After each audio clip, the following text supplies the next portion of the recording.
Hello dear friends, मैं हूं इस समय कोटा के फेमस 7 वंडर पार्क पे। और ये है एंट्री गेट। एंट्री के गेट के बगल में ये है टिकट घर। यहाँ से आप एंट्री करते हैं, उससे पहले आपको टिकट लेना पड़ता है। बड़ों के लिए 10 रुपये और बच्चों के लिए 5 रुपये। अच्छा, एक बात का आपको ध्यान रखना है कि 7 वंडर पार्क की टाइमिंग शुरू होती है दोपहर में 2:30 बजे से, और आप मैक्सिमम रात के 10 बजे तक ही आप यहाँ पर रुक सकते हैं। तो ये मेरा कोटा में तीसरा विजिट है 7 वंडर्स पार्क के लिए। जब मैं पहली बार आया था इसे देखने के लिए तो बहुत तेज़ बारिश हो रही थी, मैंने मिस किया। सेकंड टाइम आया तो लॉकडाउन था, फिर मैंने मिस किया। And this is third time, और मैं इस बार लकी हूँ कि मैं इसे देख पा रहा हूँ। तो इस पार्क में दुनिया के 7 आश्चर्यों को, उनका मॉन्यूमेंट्स, उनका मॉडल, उनका छोटा प्रारूप राजस्थान सरकार के द्वारा बहुत ही पैसे लगा के, बहुत ही मेहनत से, बहुत ही मनी इन्वेस्ट करके बनाया गया है। ये सामने आप देखें, जब आप एंट्री करते हैं तो ये सामने एक शिलालेख है, इसमें लिखा हुआ है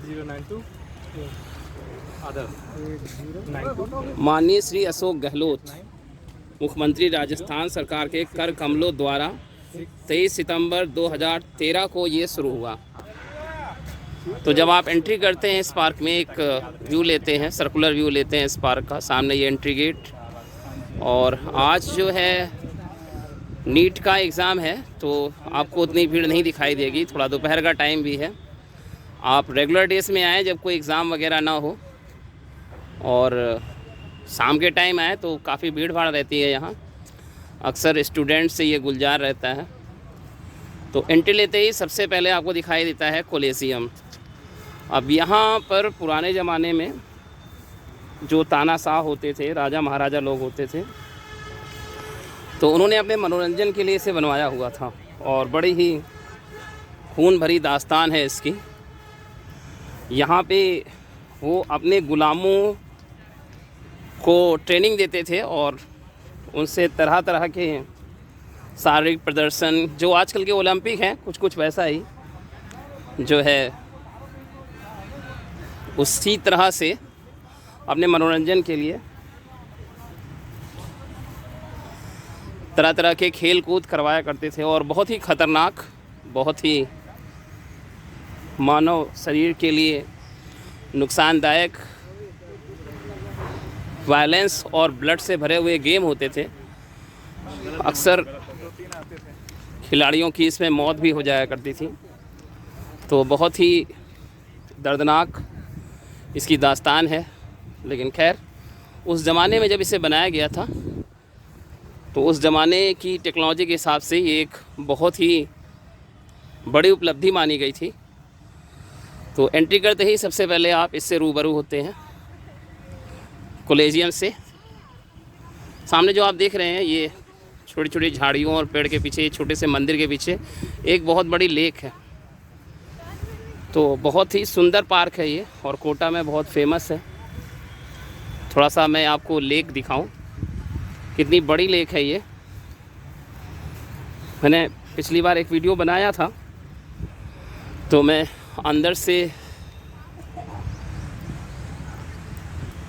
अंदर की विजुअल शूट नहीं कर पाया क्योंकि लॉकडाउन की वजह से एंट्री अलाउड नहीं थी। तो ये देखिए कितनी बड़ी लेक है ये, आप देखें इसे, बहुत बड़ी लेक है ये। आप देखिए इधर से होते हुए, ये देखिए, ये पेड़ों के पीछे होते हुए ये जा रही है। ये देख रहे हैं आप, देखिए आगे तक ये लेक है, बहुत बड़ी लेक है। इस लेक की वजह से यहाँ बहुत ही ठंडक रहती है ना, बहुत ही शीतलता रहती है। गर्मी के मौसम में भी 7 वंडर पार्क में आप आएंगे ना, तो आपको बहुत ही शीतलता का अनुभव होगा। और उस वजह से, इस वाटर बॉडी की वजह से, ये जो लेक पानी से भरी हुई है, और बहुत ही बड़ी लेक है ये। और इसके बाद, कोलिसियम के बाद, आप सामने ये देख रहे हैं पिरामिड, मिस्र के पिरामिड। यहाँ पर मिस्र की महारानी, जब उनकी मौत हुई तो बहुत सारे केमिकल वगैरह से उनकी बॉडी को एक ताबूत में रख के इसके अंदर सेव किया गया। तो बड़ी ही रहस्यमय इसकी कहानियाँ हैं इस मिस्र की पिरामिड के बारे में। इस पर हॉलीवुड की 3-4 फेमस मूवीज़ भी बन चुकी हैं, आपने भी देखी होंगी, बहुत हिट हुई थी वो मूवीज़। कई बार तरह तरह के चैनल्स पर भी ये मूवीज़ दिखाई जा चुकी हैं। एंड देन इसके बाद आप देखते हैं सामने ताजमहल। अब ताजमहल तो खैर, इस ताजमहल को क्या देखना, ठीक है, ताजमहल देखना होगा तो हम लोग आगरा जाएंगे। तो ये जस्ट पिरामिड के जस्ट बाद ताजमहल है। तो ये देखें आप सामने, ये पहले आपको दिखेंगे कोलेजियम, देन ये आपको दिखाई देगा ताजमहल, सॉरी मिस्र का पिरामिड का छोटा मॉन्यूमेंट, उसका प्रारूप, एक मिनीचर मॉडल, एक मॉडल, और सामने है ताजमहल, प्रेम की निशानी। कहते हैं मुग़ल एम्परर शाहजहाँ ने अपनी रानी मुमताज़ की याद में इसे बनवाया था, और जिन कारीगरों ने इसे बनाया था उसके हाथ कटवा दिए थे राजा ने, ताकि वो फिर से ऐसी सुंदर चीज़ ना बना सके। तो खैर बहुत सी दर्दनाक दास्तानें भी इस ताजमहल के साथ जुड़ी हुई हैं, लेकिन खैर दुनिया में फेमस है। इससे भी अच्छे सुंदर इससे बड़ी महान कलाकृतियाँ अपने भारत देश में हैं, पर जाने क्यों उनके बारे में दुनिया को बताया नहीं गया, दुनिया को पता नहीं लगा। हमारे देश के नेता और हमारे देश के मीडिया और हमारे देश के जो भी गवर्नमेंट एजेंसीज़ के जो लोग हैं, उन्होंने इस बात पे ध्यान नहीं दिया। तो ये ताजमहल है। तो खैर इसका मिनीचर मॉडल देखने के लिए आप कोटा नहीं आए। अगर आपको ताजमहल के दर्शन करने हैं तो आप आगरा जाएं। अक्सर जिनकी नई शादियां होती हैं, प्रेमी जोड़े और नवविवाहित कपल्स ताजमहल जाते हैं, ताजमहल देखने जाते हैं, आगरा जाते हैं, सॉरी।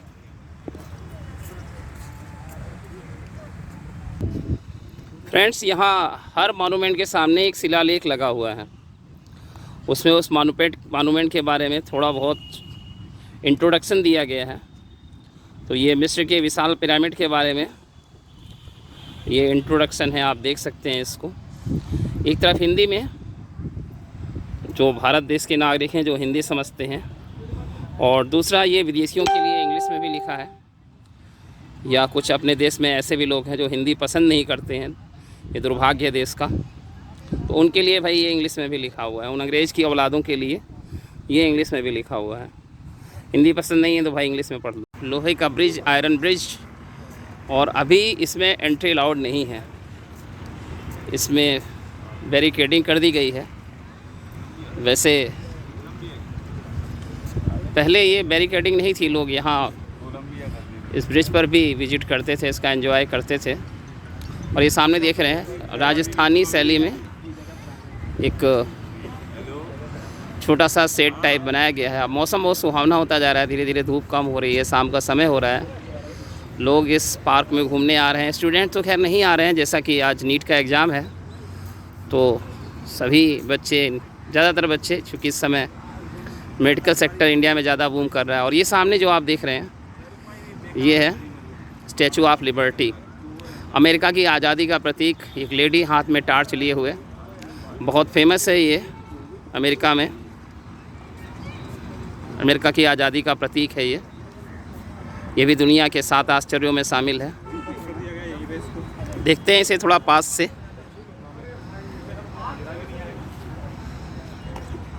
इसके अंदर जाना मना है, लोग अंदर जाके इसे नुकसान ना पहुंचाए, इसलिए देखिए इसकी चारों तरफ बाड़ लगा दी गई है, जंजीरों से इसे घेर दिया गया है।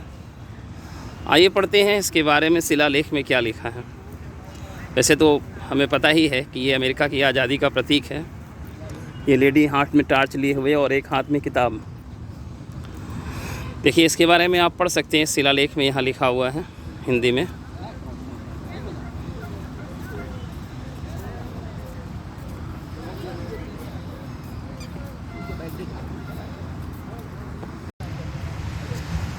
एंड डियर फ्रेंड्स, ये इस पार्क का 5वां आश्चर्य, पीसा की झुकी हुई मीनार जो इटली में है, जिसे देखने लोग इटली जाते हैं। आप इसका एंजॉय अपने इंडिया में ही आके कोटा में कर सकते हैं। काफ़ी ज़्यादा झुक चुकी है, अब ये झुकते झुकते कहीं किसी दिन हमारे ऊपर ही ना गिर पड़े। वैसे अपने इंडिया में भी कुछ मंदिर ऐसे हैं जो इससे भी ज़्यादा झुके हुए हैं। लेकिन देश का दुर्भाग्य कि उन सब चीज़ों को वर्ल्ड टूरिज़्म के मैप पे जगह नहीं मिली। अब इसकी जिम्मेदार कौन है, इसका निश्चय, इसका डिसीजन आप खुद ही ले सकते हैं। देखिए इसके बारे में पढ़ते हैं, शिलालेख लगा हुआ है।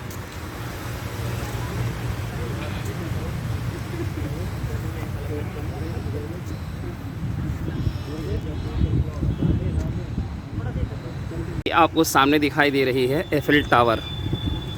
ये इस 7 वंडर्स पार्क का छठा आश्चर्य है। और पहले इस पार्क में लॉकडाउन के पहले बोटिंग भी हुआ करती थी, अभी फ़िलहाल बोटिंग बंद है। तो ये छठा आश्चर्य है इस पार्क का, एफिल टावर। अब आप शायद सोच रहे होंगे 7वां आश्चर्य क्या होगा, चीन की दीवार। खैर चीन की दीवार यहाँ बना पाना पॉसिबल नहीं है, बहुत बड़ी दीवार है। अच्छा, उसके अलावा क्या होता है, ये दुनिया के जो 7 आश्चर्य हैं ये बदलते रहते हैं। पूरी दुनिया में वोटिंग के द्वारा ये 7 वंडर्स को चेंज किया जाता है। ये मतलब स्थायी नहीं है, इसमें चेंजेस होते रहते हैं। समय समय पे किसी किसी आश्चर्य को उस लिस्ट में से हटाया जाता है और नई लिस्ट बनाई जाती है। अब ये इंडिया के लिए बड़ी अच्छी बात है कि पुरानी लिस्ट में भी ताजमहल शामिल था और जो 7 वंडर्स की जो नई लिस्ट बनी है उसमें भी ताजमहल को जगह मिली है। इंडिया से खैर यही एक चीज़ है जो 7 वंडर्स की लिस्ट में शामिल है। और ये अच्छी बात है कि दोनों ही लिस्ट में, नई लिस्ट में और पुरानी लिस्ट में, दोनों ही लिस्ट में ताजमहल को जगह मिली है।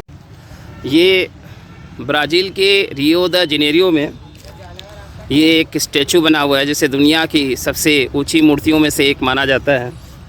इसका वज़न लगभग 635 मेट्रिक टन है और ये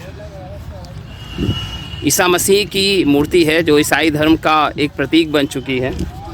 और इसके साथ साथ ब्राज़ील और रियो की ये पहचान है। इसकी ऊंचाई लगभग 130 फीट और इसकी चौड़ाई लगभग 98 फीट है। और इसकी जब दोनों बाहें खुली हुई बाहों को जब मेज़र किया गया तो वो करीब 92 फीट की हैं। तो ये ईसाई यानी क्रिश्चियनिटी का एक बहुत बड़ा प्रतीक बन चुकी है पूरी दुनिया में। और ये इस 7 वंडर्स पार्क का आखिरी आश्चर्य। और इसके बाद आप देखें तो इधर एक छोटी सी कैंटीन बनी हुई है इस पार्क में। यहाँ आप छोटा मोटा रिफ़्रेशमेंट ले सकते हैं और यहाँ थोड़े थोड़े से छोटे सेट बनाए गए हैं बैठने के लिए। और जैसे जैसे शाम हो रही है, मौसम सुहाना हो रहा है, लोगों का फुटफॉल, क्राउड बढ़ रहा है यहाँ पर। अच्छा, यहाँ पे सिक्योरिटी ने लोगों को लेक की वॉल के बहुत पास जाने के लिए अलाउ नहीं किया हुआ है। तो जब आप उसके पास जाते हैं तो सिक्योरिटी का सायरन बज उठता है। ये देखिए एक छोटा सा गार्डन है सामने, ये आप देख रहे हैं 7 वंडर पार्क के लास्ट में। और इस तरफ एक छोटी सी कैंटीन बनी हुई है। सो डियर फ्रेंड्स, ये था कोटा का फेमस 7 वंडर पार्क। और अब इसी को वीडियो को मैं यहीं पर समाप्त करूँगा। ये सामने लेक है। आपको जब भी अवसर मिले, तो ये तो पॉसिबल नहीं है सभी लोगों के लिए कि दुनिया के 7 आश्चर्यों को 7 अलग अलग देशों में जाके देखा जा सके। खैर एक तो अपने ही देश में, उसे तो आराम से देख सकते हैं। तो अगर आपको अपने बच्चों को दुनिया के 7 आश्चर्य दिखाने हैं और साथ ही खुद भी उनका एंजॉय करना है तो आप कोटा पधारें। और कोटा में आकर के आप अपने बच्चों को, छोटे बच्चों को ये दुनिया के 7 आश्चर्य दिखा सकते हैं। उनके ज्ञान में, उनके नॉलेज में बढ़ोतरी कर सकते हैं, उनके स्कूल प्रोजेक्ट में हेल्प कर सकते हैं। So thanks for watching the video. अब वीडियो को मैं यहीं समाप्त करता हूँ, फिर मिलेंगे किसी और वीडियो में। टेक केयर, गुड बाय, जय हिंद, नमस्ते।